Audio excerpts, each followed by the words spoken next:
ìyá òun la mú wá fún yín lónìí. A kí yín pé ẹ kú dédé ìwòyí ní gbogbo ibi tí ẹ ti wò wá lórílẹ̀‐èdè àgbáláyé. Ojú tẹ́ fi ń wò wá kò ní fọ́, bẹ́ẹ̀ sì ni ètí tẹ́ fi ń wò wá kò ní di láṣẹ Èdùmàrè. Sinimá èyí tí a mú wá fún yín lónìí, ó ní a pè àkọlé rẹ̀ ní ìyá apá kejì. Fún àǹfààní gbogbo ẹni tẹ̀sí rí YouTube channel wa fún ìgbà àkọ́kọ́, ẹ jọ̀wọ́ ẹ tẹ subscribe button. Ẹ má ṣe gbàgbé láti ṣe àkópa ẹgbẹ́ rẹ̀ kó bá lè ta yín lólobó ní ìgbà tí àwọn sinimá aládùn, sinimá olóyin, gbáǹkọ́gbé sinimá òrẹ́, sinimá òtàkìtì mìíràn bá jáde ká bá lè ta yín lólobó pé apá kejì rẹ̀ ti jáde. Ìyá òní fíìmù tí ó ń ṣe lọ́wọ́lọ́wọ́, èyí tó sì dùn tó lóyin ládùn lọ́pọ̀lọpọ̀, tó kọ́ ènìyàn ní ọ̀pọ̀lọpọ̀ ọgbọ́n àti ọ̀pọ̀lọpọ̀ òye pẹ̀lú.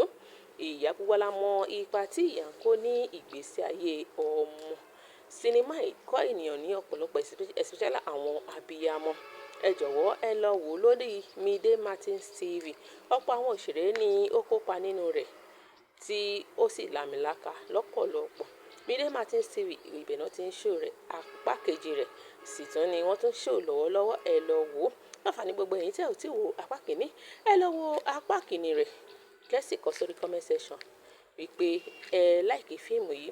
Ẹ bá sì tún wo apá kejì pẹ̀lú, kọ sórí comment section rẹ̀ bóyá apá kẹta sì lè jáde.